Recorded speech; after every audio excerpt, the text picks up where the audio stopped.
So this is the Finance Committee, and we're having a special meeting today because we're going to talk about modifications to the 2020 budget based on some information that we got from PSEG and the fact that we have had no, or it doesn't appear we're going to have any closings during 2020.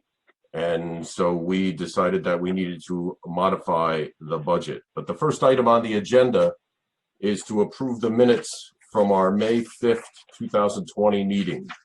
Can I get a motion to approve those minutes? So moved. And a second? Second. All in favor? Aye. Aye. Anybody opposed? Okay. So since our last meeting, I put together with Al's help a variety of different iterations of the budget, and I could take it through some of those. Hang on.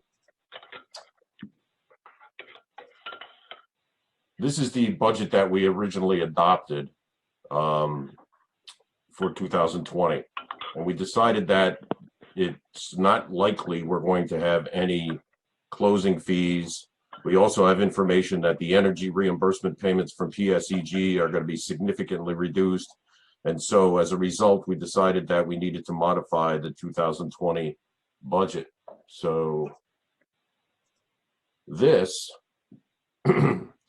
is the 2020 budget modified with no closing fees and reduced PSEG income and a reduction in salaries and benefits, as Tom has graciously volunteered to forego his salary for the balance of the year. And when we last talked, I wasn't sure what the benefits costs would be, but I got from Al the information about the benefits for all of 2019. I did a spreadsheet and I calculated that I believe that the benefits will come in somewhere around $8,115. So at this point, we're projecting revenues of $54,744, investment earnings from our dollars that are invested in the CDs of $3,000. Our expenses down here are going to be at $108,107,499. So that means we're going to have to use some of the fund balance of $59,755. And as you might remember, the fund balance use in the originally adopted budget was about $13,000, but that was with $68,000 from PSEG and $25,000 in closing fees.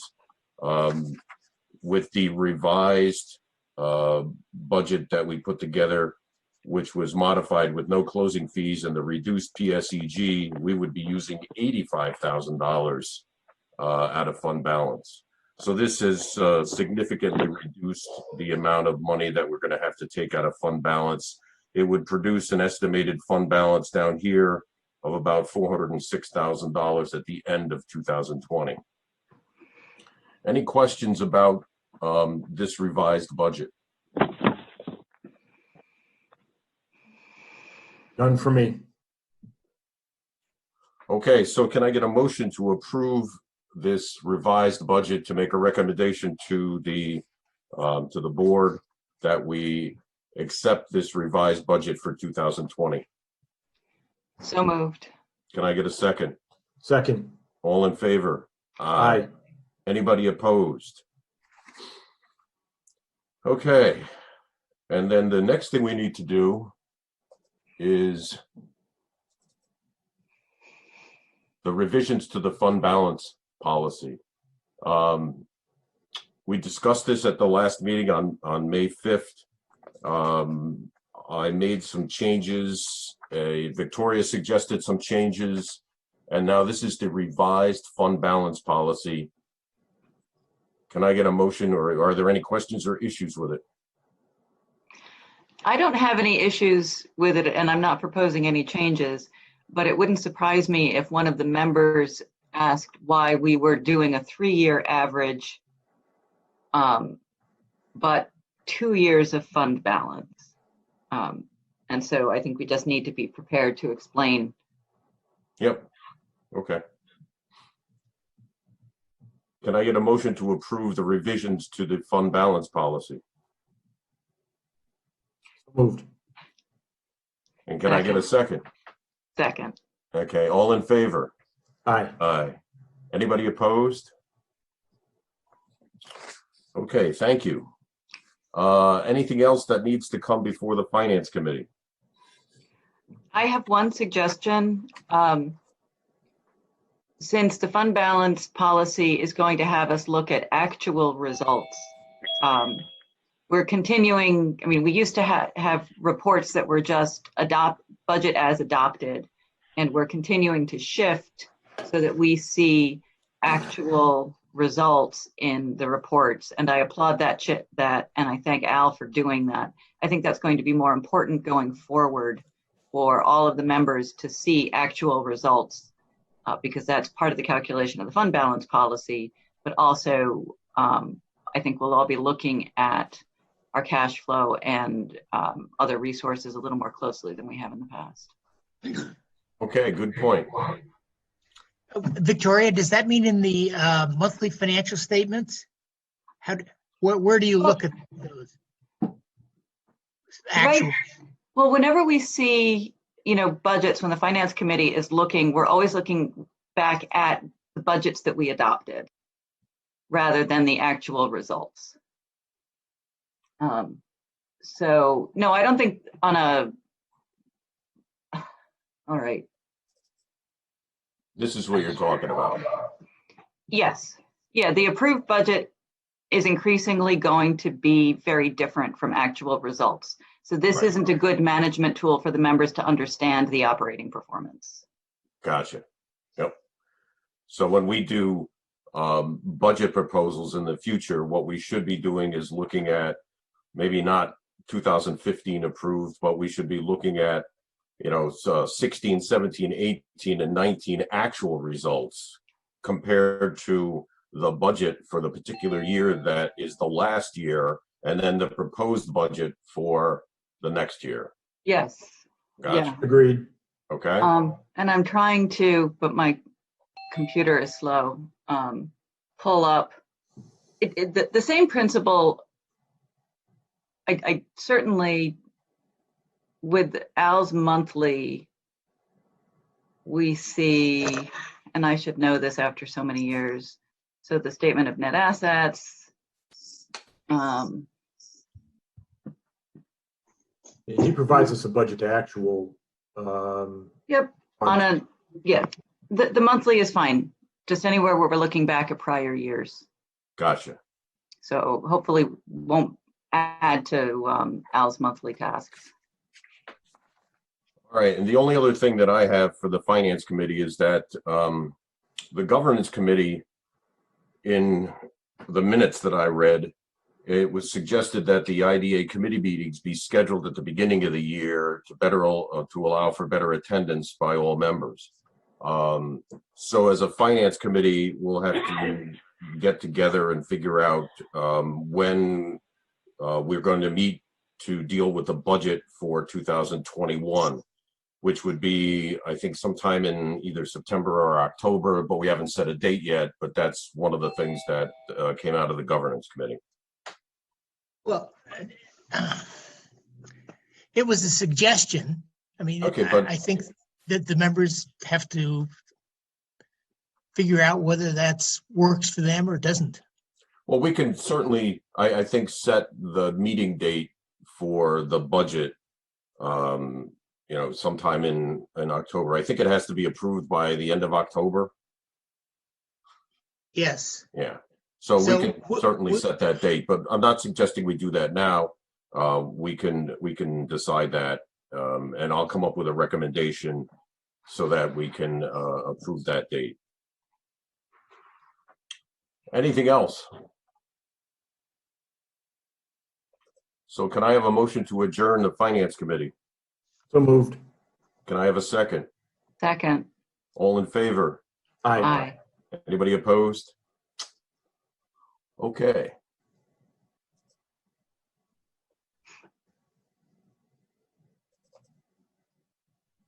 Well, you're right on time. Yep.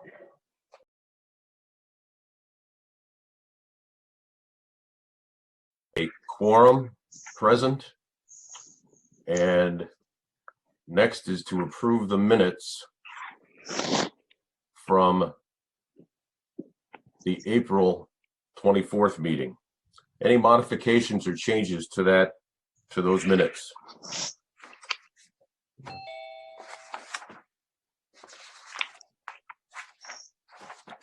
Hearing none, can I get a motion to approve the minutes from the April 24th meeting?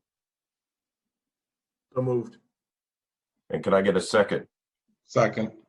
All in favor? Aye. Anybody opposed? Could you just state who the mover and who the seconder were? I think it was Dick Tim and Dave, I Minichia. think. Tim Minichia as mover. Tim? Who was the second? I was, Dave. Okay, good. Thank you. So I want to welcome Catherine to our IDA meeting. She's on the agenda for the May 27th board meeting to be approved, Dave? Dave Van Leuven, is that it? I think it's that date. Yes, it is. Okay, all right. And so Catherine is here to get some background and a little bit of understanding about the IDA and what we're doing and some of the current challenges that we have. And Kate, could you just give us a little bit about you, and then we're going to go around the room, around the table, around the video clip to tell you a little bit about us. Sure. Well, I'm originally from Albany, and Bethlehem is my adopted home that I've been here a good 5 years already. My son is a student at Slingerland's, and I've been an attorney about 20 years. I do represent IDAs and LDCs and other public authorities, and have a particular interest in business and business development in our entire area. So it's really a pleasure to be here. That's great. We're glad you're here. Your resume is extremely impressive, so we're really, really happy to have you. Thank you. Some of my background, I'm a CPA, retired from a firm almost 3 years now, called Marvin & Company up in Latham, and I'm currently an assistant professor at the College of St. Rose, and I teach accounting and auditing and various other classes full-time at the College of St. Rose. So whoever wants to go next, let's see, Victoria is the next one on my list here. Good morning. I work as an economic development consultant for Moines 310, working largely from home these days, like everybody else. And in addition to strategies and market analyses, I tend toward the financial aspects of economic development based on my prior work history in public finance, investment banking. So I also, Catherine, like you, work with IDAs around the region and the state as a professional. Okay, next one on my list is Tim McCann. Good morning. I'm Tim McCann. My wife and I founded, own, and operate 4 businesses in upstate New York in the capital region. It's been a pleasure to be on the board, and welcome. I've been a resident here for 16 years. Okay, thank you. Next is Dick Kotlow. Good morning, Kate. How are you? Good. Kate's my neighbor. We worked together on the micro grant project. I'm a retired CPA, formerly from UHY, and I'm involved with quite a few community organizations, and I really enjoy working with the team in the IDA. And welcome. Thank you. Tim Minichia. Morning, Kate. Morning. I have been a member of the IDA for almost 5 years now. We serve as the CFO for the Hudson River Black River Regulating District and have been working in and with state and local governments for the last 27 years. I got my start professionally in the foreign exchange markets on Wall Street, and we have lived in town for the last 21 years. Thanks, Tim. Dave Cadera. Good morning. I'm retired from the state after almost 40 years. I've been retired for about 5 years now, primarily with the New York State Division of the Budget. My last 10 years in state service, I was the director of the authority's budget office, which, as you know, has oversight over all public authorities, local development corporations, and the like. And I've been on the board for a little over 4 years now since I retired. Thanks, Dave. I think you interviewed with Dave Van Leuven and Rob Leslie and Tom Conley. The only other two people on here that I know about are Alan. Alan, you want to introduce yourself? Yeah, I'm Al Michaels. I'm the CFO and treasurer for the IDA. I'm a CPA by trade. I was a former chair of the Albany County IDA and former treasurer of the Albany County Airport Authority. And I've had a great interest and involvement in economic development in the Albany County area. I also serve as secretary treasurer of the Albany County Business Development Corp, the administrators of the Altech Loan Fund. Thanks, Al. And Joe Scott, you're out there, aren't you? I am, yes. Thank you, Chair. I don't really need to introduce myself to Kate. She's a client. I've worked with her very closely over the past several years with a mutual industrial development agency, and I welcome her to the board wholeheartedly, and I look forward to working with her. Thanks, Joe. Okay, let's move into reports of committees. And so you have the draft minutes from the governance committee meeting, and you'll also have a document that the governance committee put together, which is the full board assessment for 2019. Dave, I think it's you who are going to take us through that. Yes, thank you. As you know, we are required by statute to perform a self-evaluation of the board at least once a year. These responses are confidential. Do not have to be shared. At least the individual responses are confidential. By statute, the real purpose of the assessment is to determine whether we as a board believe we are adhering to basic corporate governance principles, primarily understanding our mission and acting in good faith to carry out that mission, that we are acting as independent board members, free of any conflicts of interest or political pressure, or that we act independently. And third, that we are, as a board, actively engaged in the activities of the board, that we're well informed, that we participate in meetings, and that we are exercising the basic oversight that any good corporate board would exercise over its entity. If you have the summary of the assessment, then I think you're pretty much understand that as a board, we rate ourselves fairly highly, certainly above average in corporate governance principles. So I won't go through them point by point, since there's general consensus that we are, above average or superior in most of the metrics that we're being measured by. I will just say that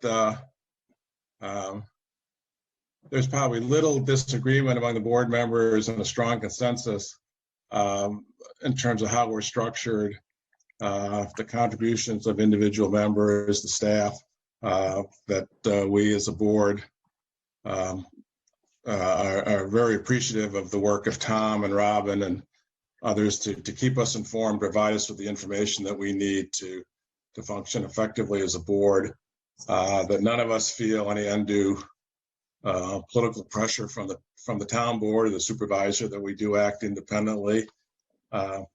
And the only, I think, sort of below average score that we received, one was, we received one poor, as you see at the bottom of the first page, in terms of whether the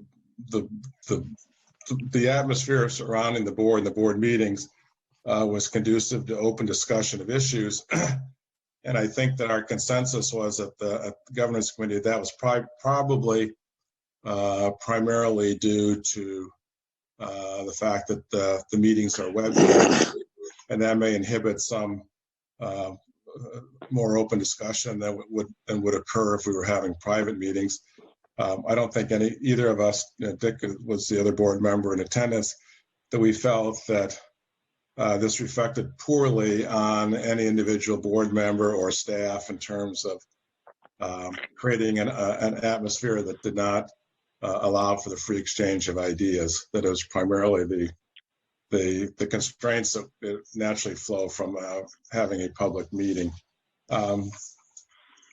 It was mentioned, and I came on late and at the finance committee meeting, but it was mentioned there that one of the recommendations that we had as a governance committee was that we publish a schedule of board committee meetings at the beginning of the year, maybe at the time of our organizational meeting in January. Since most of the committees function on a relatively regular schedule that's governed by statute in terms of when budgets have to be approved or when reports have to be submitted to the IDA or to the ABO, that these meetings, committee meetings, tend to occur in the same month every year, and it might be helpful at the beginning of the year. We post that schedule so that everyone is aware of it months and months in advance. The only other issue I think that I would bring to your attention is that there was one question about the effectiveness of the board in carrying out the mission of the IDA, which is to promote and assist business growth that will increase the commercial tax base, develop employment opportunities, enhance the quality of life for Bethlehem residents. And there's some discussion as to really whether, I think this is sort of a philosophical issue, whether an IDA in general, and the Bethlehem IDA in particular, should function sort of more in a marketing capacity and be proactive in terms of aggressively trying to attract business to the town, or whether we are more comfortable serving as the sort of the back end, receiving information from the town as potential projects arise and businesses first contact the town to solicit whether there'd be any financial assistance available to them, and whether we should be serving more as the back end, providing the back end financial assistance rather than the front end marketing. And I think the consensus was that we are comfortable doing more of the back end, reviewing the applications that have already been submitted to the town, and making a decision on any financial assistance we want to provide or that might be available to a potential project, rather than trying to become more aggressive in terms of going out and solicit new business for the town, just given our own limited resources and the demographics in the town that might prevent us from having as robust an economic development function as you might see in other communities with a broader commercial base.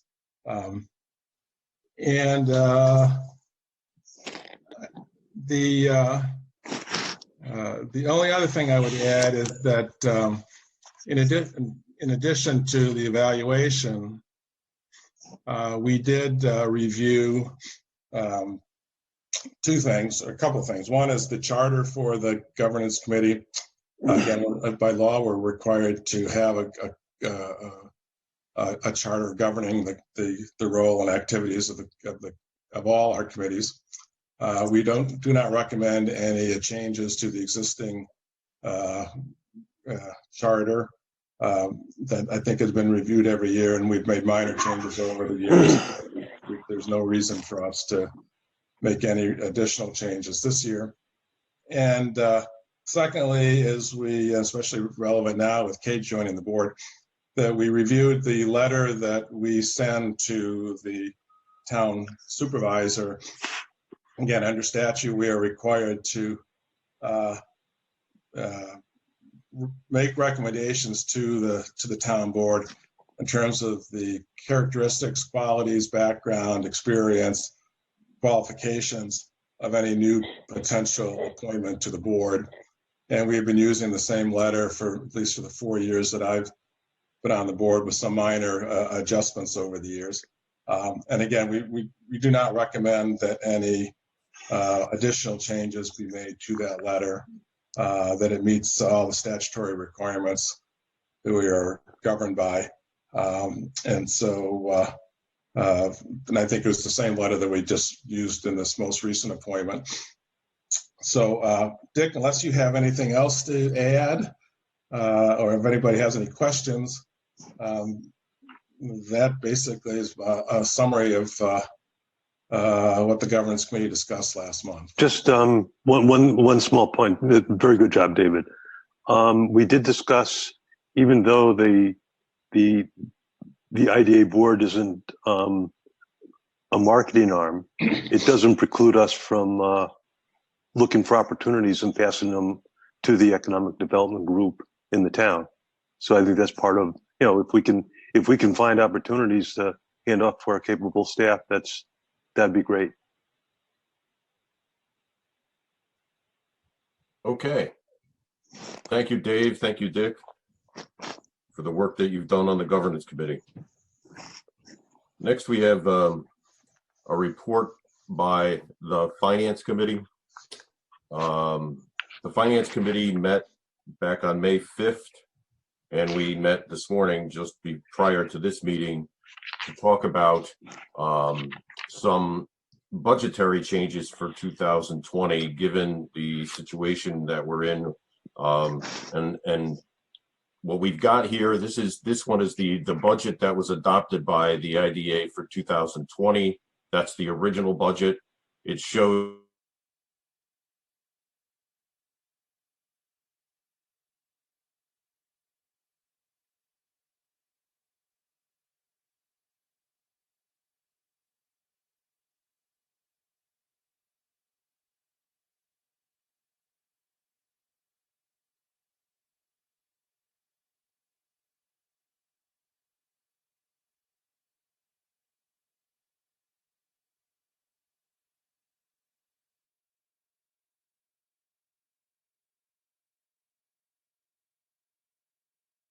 PSEG, and they came back to us with an estimate, an analysis on their part about what they thought the energy reimbursement payments would be for 2020.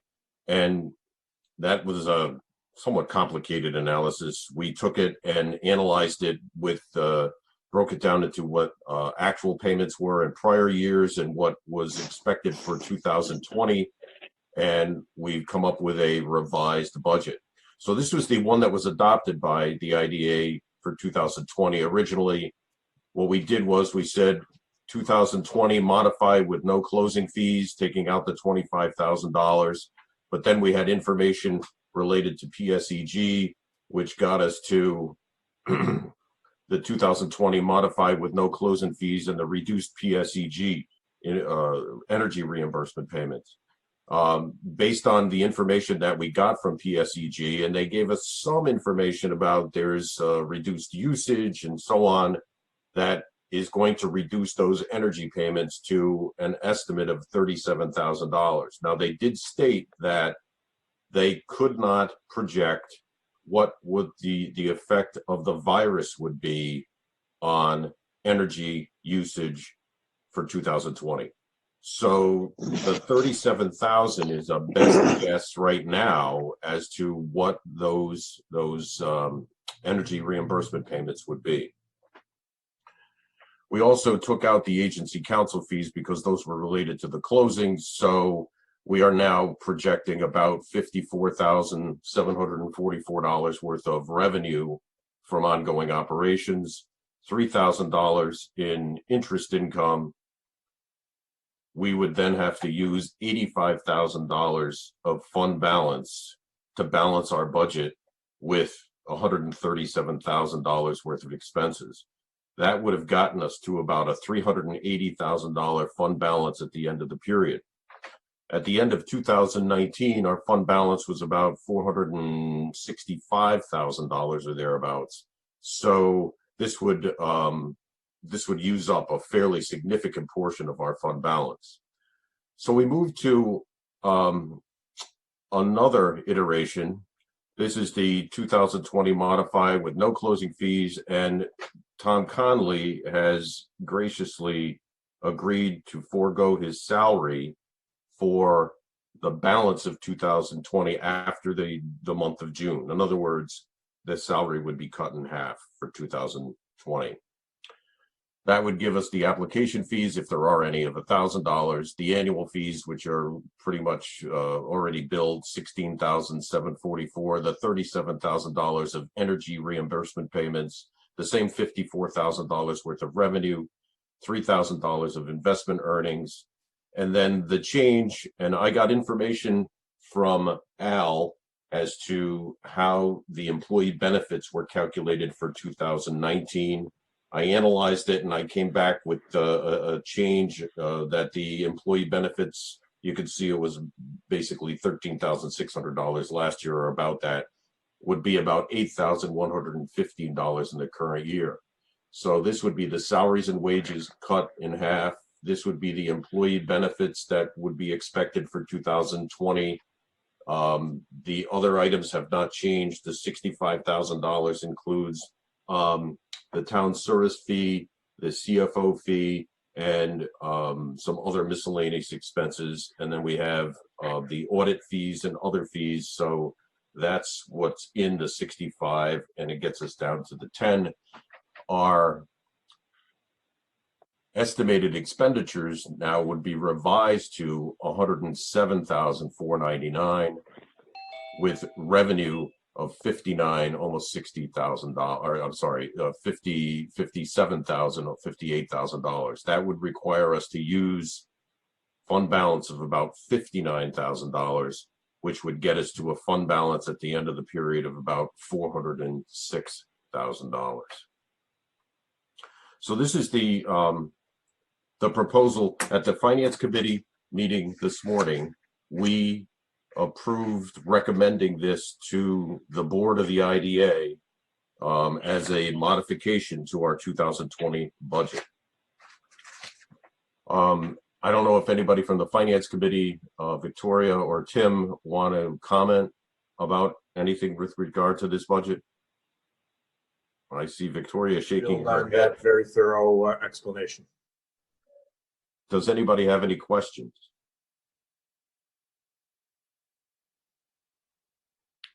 So hearing none, can I get a motion to approve this revised budget for 2020? So moved. Can I get a second? Second. All in favor? Aye. Dick and Tim, Yes. Dick, yeah. Tim Minicha, Yes. Now, there is a proviso, if you've read the Finance Committee meeting minutes, that for 2021, we would reinstate the salaries back at $48,568. There's also a proviso in the minutes there that if by some situation in 2020, if in the balance of 2020, we get closing fees and some great things happen in the town and to the IDA, we would reinstate Tom's budget or Tom's salary amount as long as it would allow the IDA to break even. Okay, but that is not very likely, in my opinion. Okay. Frank, just a quick question. Tom, do you know if, because we revised our budget, we need to go back and reopen the Paris report and submit a revised budget or not?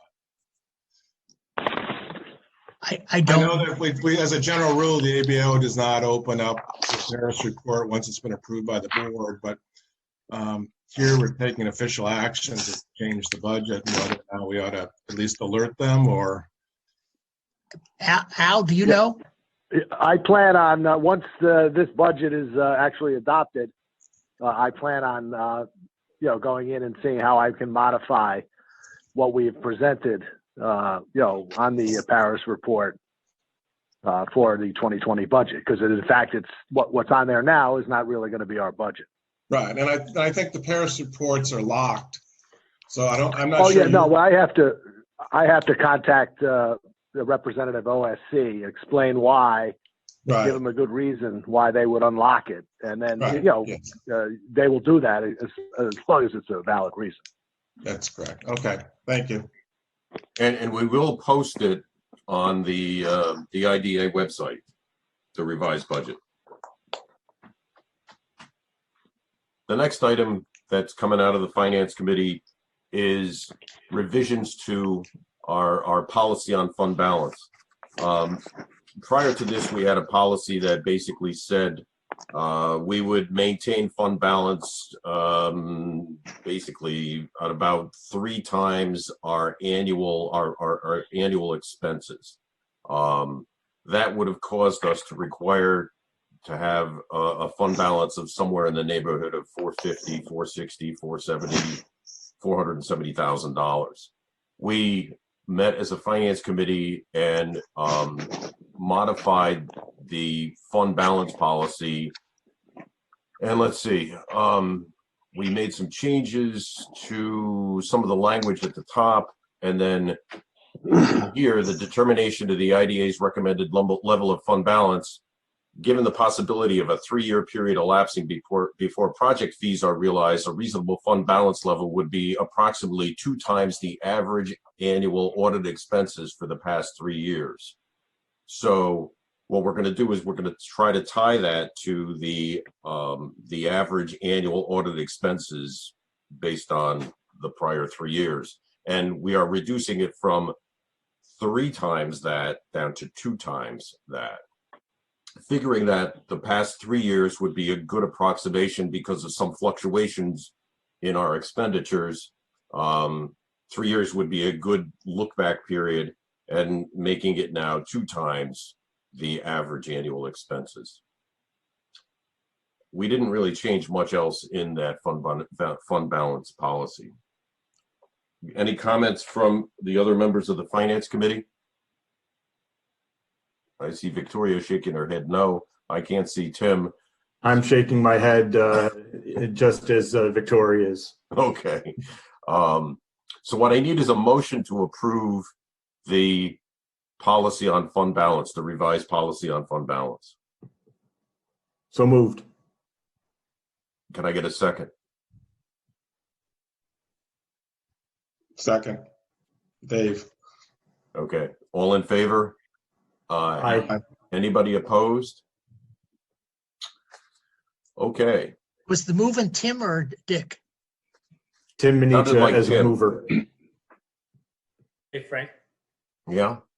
In our communication with PSE&G, did they give us any explanation for what they're seeing as the decrease in energy demand? And I ask that because as we hear from agencies like NYSERDA who are pushing for more energy efficiency in buildings and use of energy, as well as renewable energies coming online with solar fields and wind. Is their decrease in energy demand that they're seeing a direct result of those other programs that are out there, and is just a trend that we're going to see going forward. In their payments to the IDA. They didn't say anything about the cause. What they did say was a reduction in utilization and a reduction in price were the two things. I think that was it, Tom, right? And also a reduction in the cost of fuel, Right. petroleum products. Right. Okay. Yeah, but they didn't say anything about other sources of energy being a contributor. Okay. All right. Thank you. Yep. The next item on the agenda is communications. There were none, Tom, right? Correct. Okay.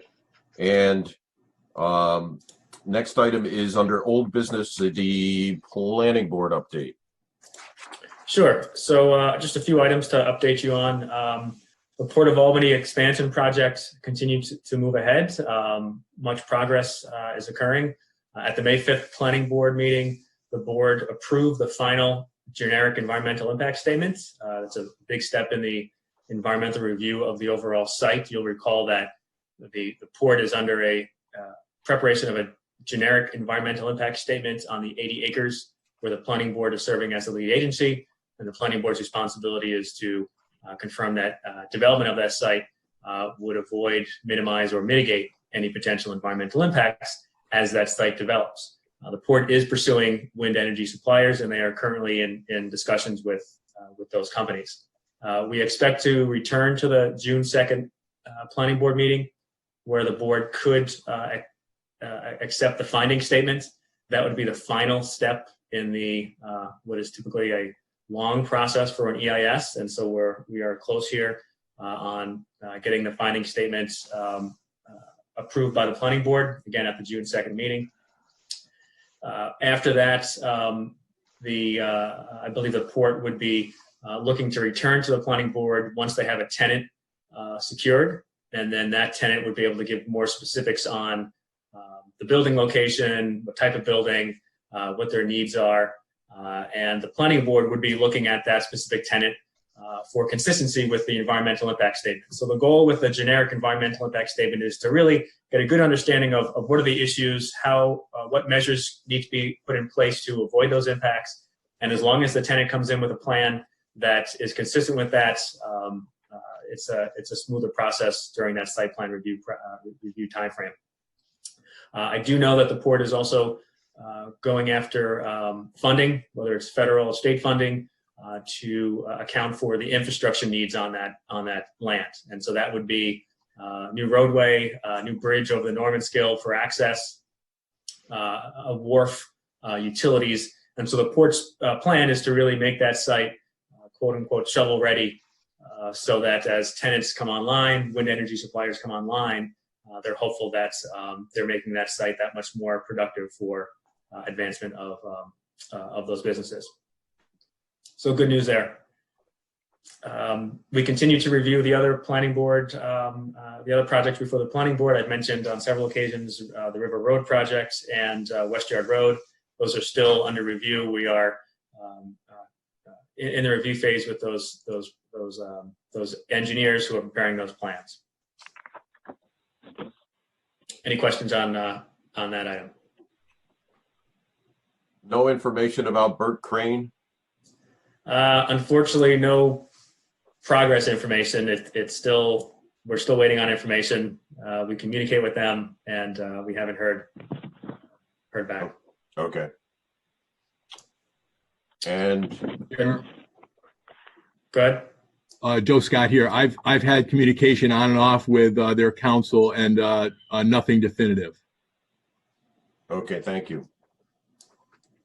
And then another item here, the comprehensive plan update. When I last spoke with the boards, we were looking at submittals from consultants. We have since conducted interviews with 4 of the teams who submitted a lot of strong presentations, and the committee is now doing their due diligence on reviewing work samples and contacting references. We should have a decision made shortly. As we all know, comprehensive plans typically provide us a long-term visioning for the town, but they also give us a short-term identification of issues. And through these interviews, I think we've learned a lot about, what some good practices have been, or what some folks are seeing as far as post-pandemic trends. And so from an economic standpoint, and so we will look to incorporate the pre-pandemic trends and post-pandemic trends into the comprehensive plan, so that while we're not only looking to the long term, in the short term, 1, 2, 3 years out, we can look to address issues that could be addressed by town policy or town programs. And so we'll certainly keep the IDA involved in that aspect of the comprehensive plan's economic development section. And we also heard from some good community engagement firms. A lot of ideas out there about how do you engage a public during a comprehensive plan while we can't meet face to face and we can only see each other in a square box on our laptops or iPhones. And so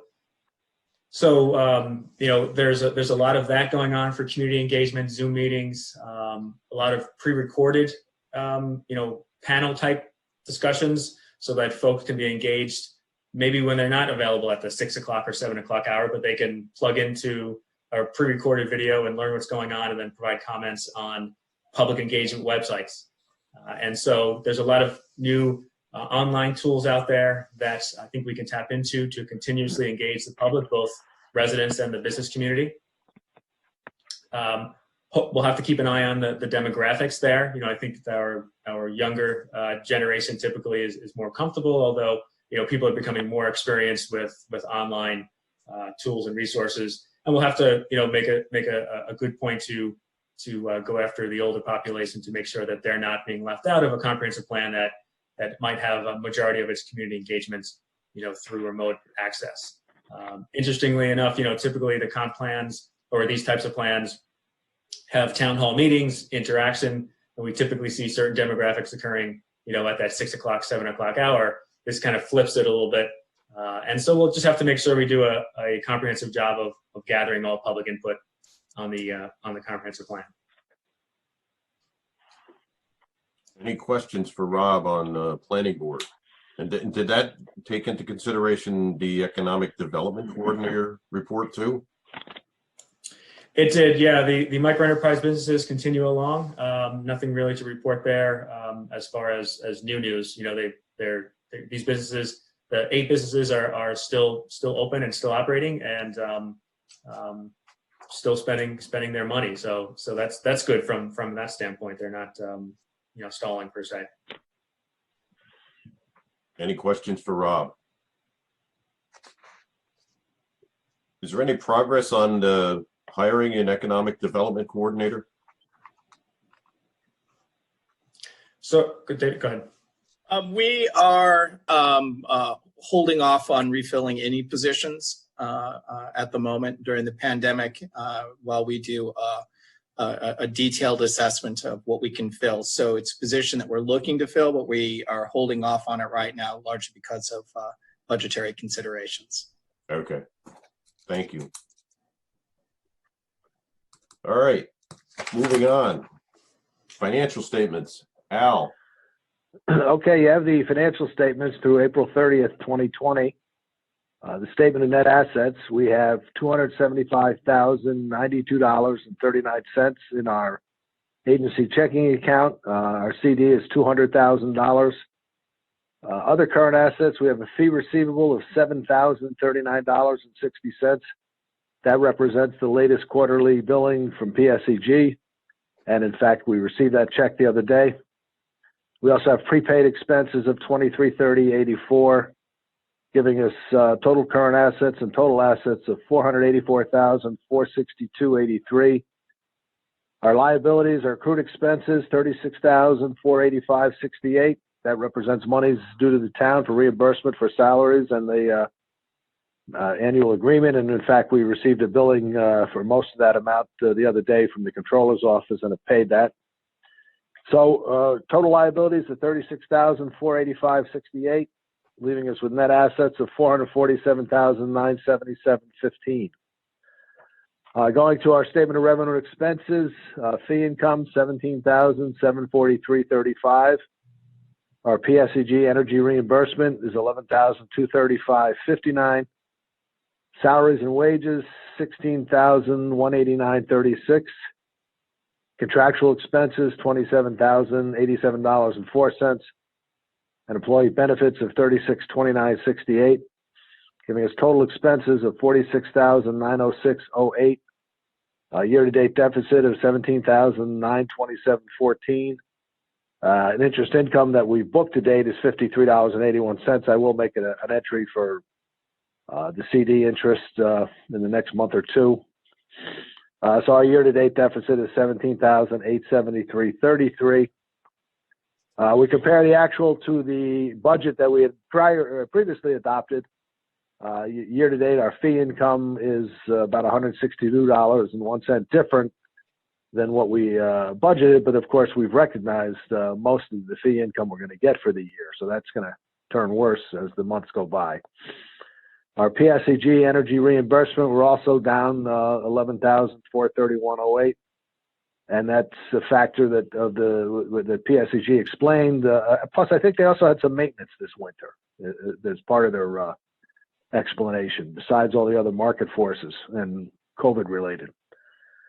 On the expense side, salaries and wages are, of course, equal to what we budgeted. Contractual expenses are $2,053.70 over budget, but that's because we've really recognized or paid all of the other expenses like the audit fee and things like that we're going to get. So that'll even out and improve over the rest of the year. Employee benefits, right now we're about $900 under the budget, but that's also a function of how things develop with the town, with the rates and everything. So our total net income year to date, we're about $13,000 and change under the budget. Does anybody have any questions on the financials?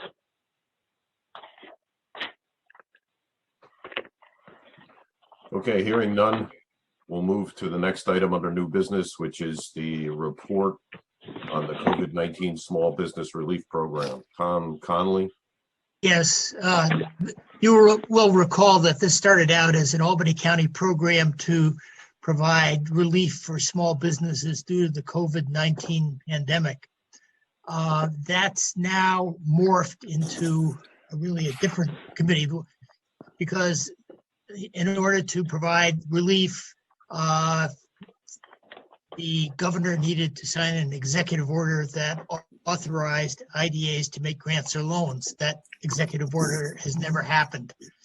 Now the committee is a business advisory board, and it's related to reopening Albany County for business. There were 2 Zoom meetings since our last meeting. It appears to me that the relief program for small businesses is no longer being pursued. I shouldn't say it's not being pursued. Linda McFarland of the Community Loan Fund wrote a letter to the governor again asking for the executive order, but no, it didn't materialize. So I don't mean to say that they've given up entirely, but the subject of the 2 meetings that have taken place was the reopening of Albany County for business. Okay. That's the end of the report. There was really nothing that the IDAs, could contribute to that or did contribute to that. I think it's a forum that the county executive can use to show that he's consulting with Albany County businesses on his plan to reopen. Okay, and I know you did reach out to Joe Scott to see if there was Yes. something else that we could do as an IDA to help support businesses in the town. Yes, Joe and I talked, and the short story is there really is nothing else that the Bethlehem IDA could do. There are things an IDA can do. You can say invest in a project. You can build a project. You can, but we don't have the money to that. The things Right. that we could do aren't feasible. Joe's on the line, so he can, spell it out. Sure. Just to elaborate on what Tom said, the issues that IDAs are being asked to address in this environment are operating cost, payroll type expenditures, and it would be difficult to string something together under the existing IDA statute, given the current level of review of IDA actions and frankly the current scrutiny of IDA actions. That's why there was a reach out to the governor's office for direct authorization for this type of activity. So the short answer is that there isn't a clear path in the IDA statute at this point for using IDA monies directly for these types of costs. Okay, thank you. I have a question. I thought I read within the last 2 weeks, Tom, that the community fund distributed something like $130,000 or something to businesses in the county as part of the COVID relief. Yes, 170,000. None of They which raised, raised that from contributions from the Golub Foundation and banks in the Capital District. So, but they've exhausted that. They've granted the 170,000, and so but none of that money went to, none of those grants were awarded to any Bethlehem business. And is that because none applied, or were just applied but rejected, or do we know anything about the background there? I have no information on the background. It wasn't the Bethlehem program. It was a community loan fund program. They raised the money and they made up the rules of distribution.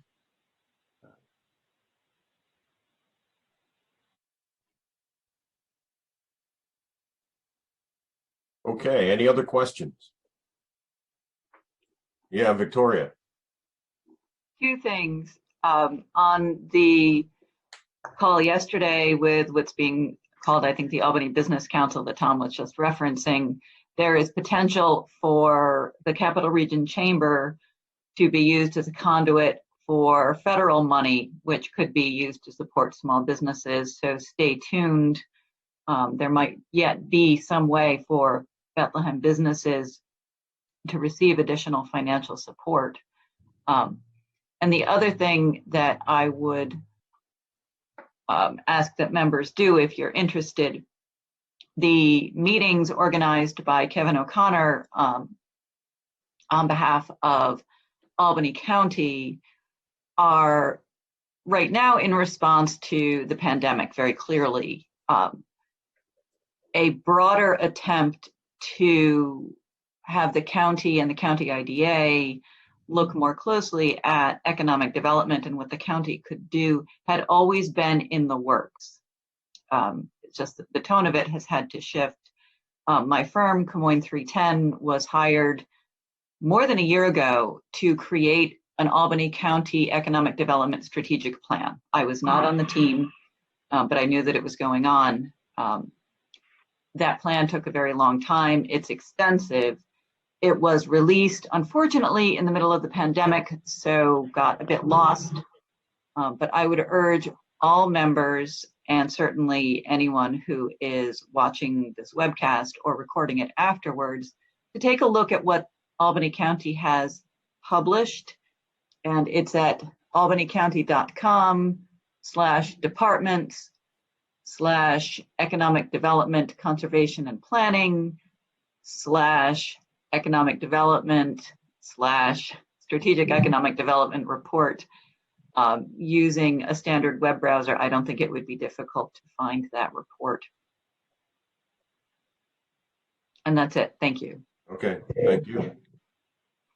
If I could jump in, the Albany County Business Development Corp yesterday moved to apply to the EDA for up to $10 million of federal loan funds,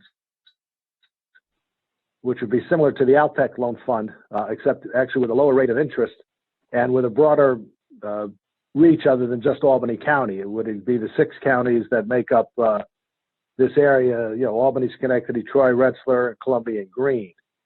And if that gets approved, that's certainly an opportunity. There'll be monies in there for small businesses to borrow at a very, very low rate with, no closing costs. So if that happens, I'll try to keep the board apprised of it. Al, thank you very much. I believe then that I misspoke when I said that money, that 10 million from the EDA might involve the Capital Region Chamber. Well, it does in that the Capital Region Chamber serves on a contractual basis to the Albany County Business Development Corp in terms of, overseeing our loans and managing the loan portfolio. They do all of our backroom work. Once we approve a loan, they actually set up the amortization, collect the payments. And, that's on a contractual arrangement between the Development Corp and the what was the Albany Colony Chamber of Commerce, and now is the Capital District Chamber. Okay. Well, Al, thank you. Thank you very much for clarifying. That was really helpful. Yep. Everybody, it seems to be all hands on deck with this, which is a good thing. And just another thing with regard to small business assistance, the Bethlehem Chamber of Commerce came out with a small business hardship fund. They have a small amount of money. They had an initial amount of $2,000 with a fundraising goal of another $2,000, and they were accepting applications from businesses to get grants of up to $200 per business, and specifically designated to pay their telephone or utility bills. But that is out there. I don't know the status of what's left in the fund, but that was about 3 weeks ago. Any other new business? So a reminder, our next regular meeting is on a Wednesday. It's on a Wednesday, June 24th at 8 o'clock, okay? Following this meeting is going to be a short meeting of the Audit Committee to approve some modifications to some internal control and so on and so forth. But so if you want to stay on and participate or at least listen to that meeting, you can. Hearing nothing else, can I get a motion to adjourn? So moved. Can I get a second? Second. All in favor? Aye. Aye. Aye. Anybody opposed?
The first item on the agenda is to approve the minutes from our March 13th, 2020 meeting.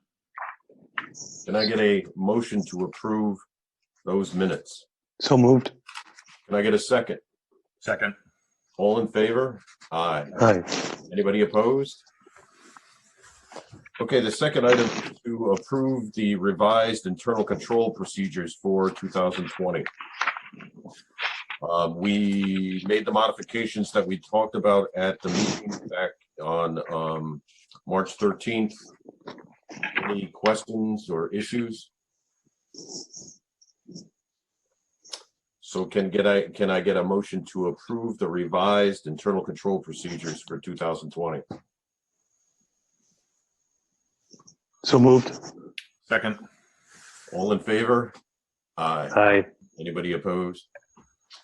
And the last item on the agenda is to approve the revised audit committee charter. Any modifications or changes, questions, issues? Hearing none, can I get a motion to approve that revised audit committee charter? So moved. Second. All in favor? Aye. Anybody opposed? Any other new business? Hearing none, can I get a motion to adjourn the meeting of the audit committee? So moved. So moved. Oh, second.